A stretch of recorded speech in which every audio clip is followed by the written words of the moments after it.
And Indian values are the values that I cherish. And then I thought about it. And then that's why as I look at you and as I have the occasion to greet many of you and to pay you my respects and to salute you, I feel very, very strongly that what you are doing, what all of us are doing in this country, we are the ones who are ambassadors, not simply of India as India, but we are ambassadors of all those Hindu values. How we spread them is an issue that we need to think about. Many times I need to share it with you. Many times I think about it that we are exceptionally good engineers, we are wonderful doctors, we are the people who on technical issues have no equal. In IT we are masters. But in humanities, in social sciences, in all these areas, journalism, we need to see that our own young kids do go into those areas as well. They have got to make a contribution there too.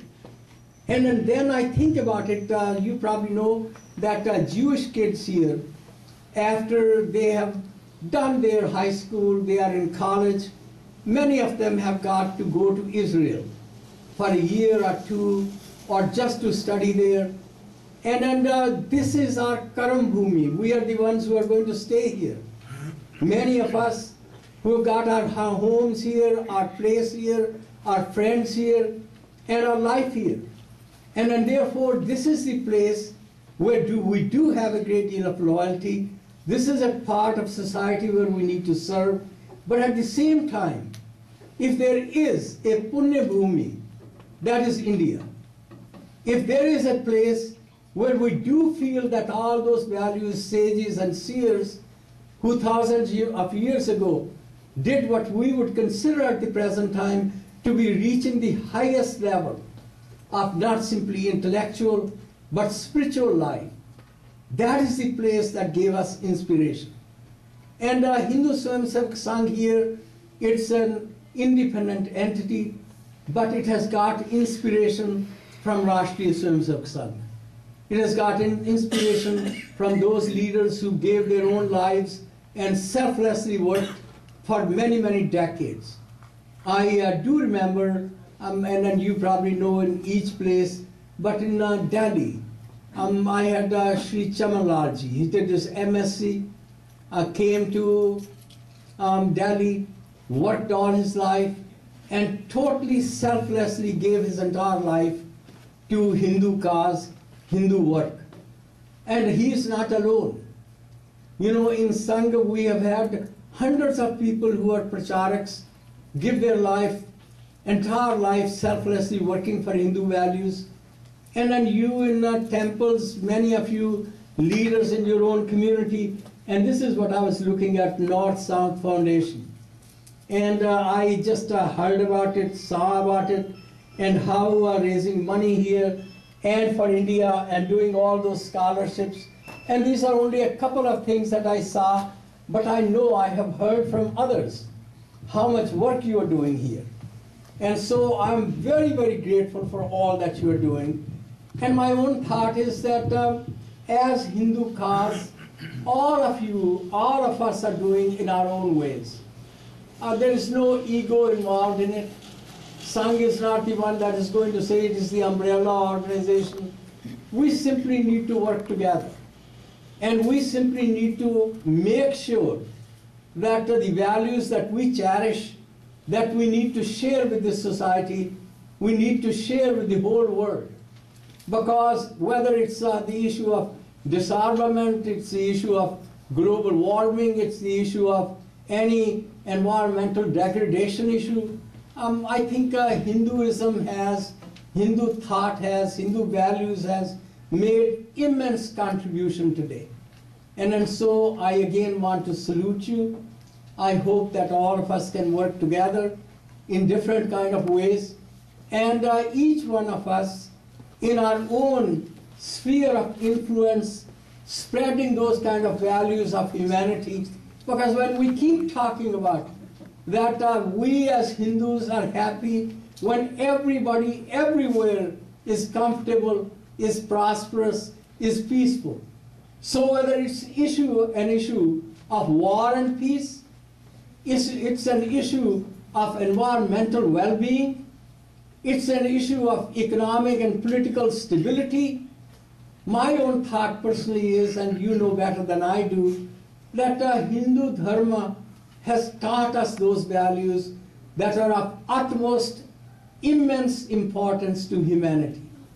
And so I greet you again, I welcome you again, and I'm deeply, deeply appreciative that all of you came, and I'm glad that it's not snowing very hard. I came in this country, Chicago was my first landing. I came to the University of Chicago, then I went to Northwestern, then I went to Yale, came back here to teach. I had a visiting chair as distinguished visiting professor at IIT Chicago, Kent, and we are here for the next 1 week at John Marshall as distinguished visiting scholar. So I'm going to be here another 5-6 days. But today I'm delighted that you gave me the opportunity. Grishti is here. Grishti is our assistant secretary, as you can say, Sek Ariwa, and Prasadji is here. Prasadji is right here. And I think I also want you to know that we have a Yogesh Bhargavji who is not here, and he is in Bharat.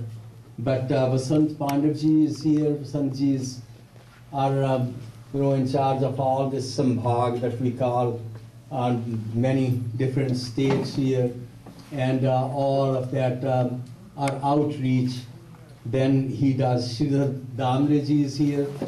Damleji is in charge of all that, and the person who is in charge of all this area is Siddhesh. Shevreji. Siddhesh is right here. Namaskar. Pranam. And I'm delighted again that you came, and I'll be very pleased to have you make any comments, any questions, and to the best of my ability, I'll be delighted to say a couple words if I can answer it, please. I have 3 questions. One is Mohan Bhagat says Hindu is not a religion, but a way of life. That's one. Number 2, Gadkarji, he says, what did he say? Asking Muslims, be generous. Let us please build our temple in Ayodhya. The third one, Shah Rukh Khan, people here have problem with his statement. Now, Advani, the BJP says, oh, yeah, we don't have anything, no problem. So we are going to have special screening of Shah Rukh Khan at Advani's house. So where do we stand? You know, are our leaders, are these working for us, or are they working for enemies? Let's ask them. I can't speak for them, but I think what you have done right now is shown your own passion and shown your own concern. And I have seen that kind of concern and passion all over the country. And I hope that we can channel that kind of passion and that kind of concern all over. And all these telephones are wonderful. Let it ring. And talk with somebody, that's all right. And Dr. Ford is here. I saw your name and I saw your picture and I saw all the work that you have done. And Vasantji showed me about all that. So I want to congratulate you. And I want to say to you that what you have accomplished, you make us proud.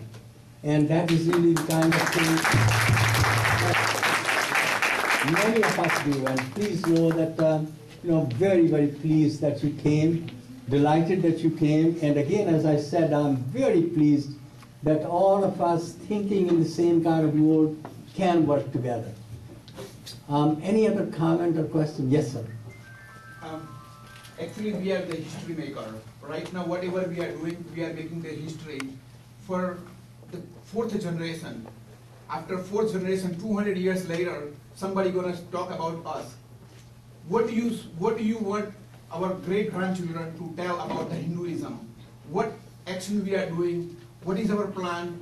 So we can carry all the Hinduism, not only in India, but over here, for not our children, but not for our great-great-grandchildren. And they will